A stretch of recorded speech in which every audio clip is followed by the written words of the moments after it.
Akong ipakita ninyo ang akong kamunggay nga tinanom or moringa. Ako na siyang gi-order, gikan na siya sa Africa.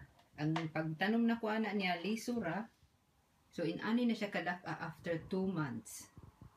So unya kining sa tapad niya, gikan ni siya sa Asia. Unya inani siya pud kadak gamay pa siya kaayo. Bisag dugay na ni siya na akong gitanom. Mga 3 months tingali. Unya kani silang dagko 2 months pa lang ni siya kadugayon. So makita jud nato nga ang taga-Asia gagmay. So experiment pa lang ni, tan-aw na to ug maayo ba ang iyahang pagtubo. So ang room temperature gyud minimum 22 degrees para dili siya pwede maubos kay mamatay man nya dili pud pirmi bubuan.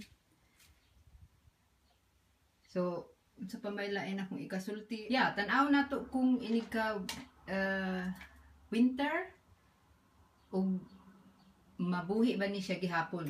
Normally ang ilang akong nabasahan nga ang kamunggay or moringa ini ka winter mga tagak ni iyahang mga dahon pareha sa ubang po mga kahoy bisag naa siya sa sulod sa balay.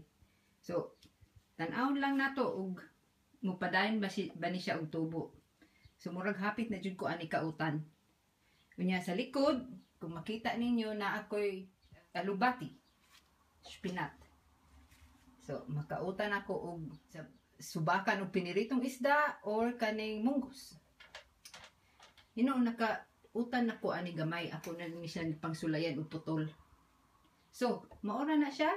Unya tan-aw na to og mupadayon ba ni siya og tubo og mabuhi ba ni siya hantod sa winter ug sa sunod tuig.